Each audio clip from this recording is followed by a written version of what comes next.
I'm going to try to make this video, or I guess more of a slideshow, as short as possible since it's just a follow-up of my concerns in the review of the two defective JDS Labs amplifiers I got.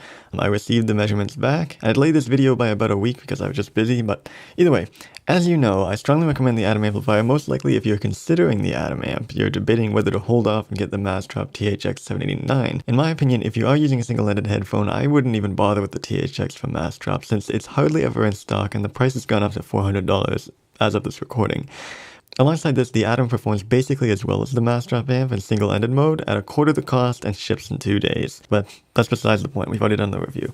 Essentially, to summarize the rest of my ramblings about the following measurements without having to watch the rest of the video, my units were a rare defect, and John at JDS is working hard to ensure that the problem won't persist, even going as far to report the deviants as insignificant as they are to Alps. Now let's actually look at the graphs. Starting with the original unit I received, there's no legend for this graph, so let me just go over it real quick. The x-axis is the volume from 1 to negative 30 decibels, give or take, in the potentiometer range, and the y-axis is the amount of imbalance in the left and right in decibels.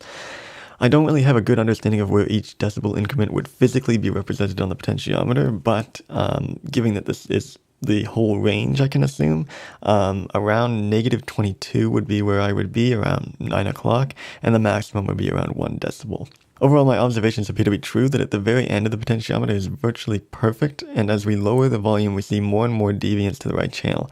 It's important to know that this is only about 0.5 decibels throughout most of the potentiometer, which is very insignificant, but like I said in the review, I didn't really notice the imbalance until I listened to a mono voiceover which I was editing, and at this point I began to do more testing, but really only mono vocals were the thing that stood out the most to me. So over at around negative 22 dB, we definitely see the imbalance, and as we go to the maximum, like I said, we don't really see it as much, and it's mostly not that significant unless you're listening to something that's explicitly mono and you're really analyzing it, so not that big of a deal.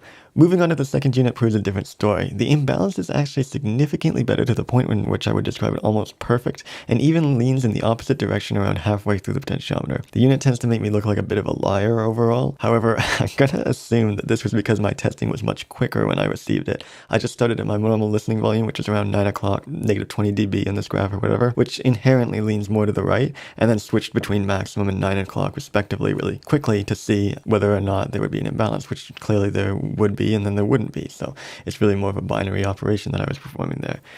It could also be that both the HD800 and the 558 that I tested it with could be slightly imbalanced to the right, I'm not sure. Maybe by like 0.2 dB, which is unnoticeable in any ideal potentiometer, but as soon as you get a little bit of imbalance, it would emphasize it a bit. I'm even going to go ahead and quote John from JDS Labs in an email he wrote. He said, "I must admit that these are poor examples of ideal pot.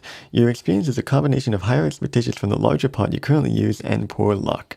I've seen better results from the Atom, and I've seen worse results from the Objective 2. So that being said, it's mostly a combination of me being overly critical and receiving two units which are slightly more imbalanced than usual. I would still highly recommend the Atom amplifier and can't wait to see what JDS Labs comes up with next." And after the measurements were sent out, John even wrote back and said that we sent the data yesterday and requested the pot gain matching beyond the default values. Hopefully they can accommodate. So he's even gone as far as to contact Alps themselves and see what they can do to improve this in the future, and JDS Labs overall seems to be very committed to their products and seems like a solid purchase. I can't recommend it enough at this point. Hopefully you just don't get a unit that's defective. I highly doubt you will. Anyways, thanks for sticking around. See you next time.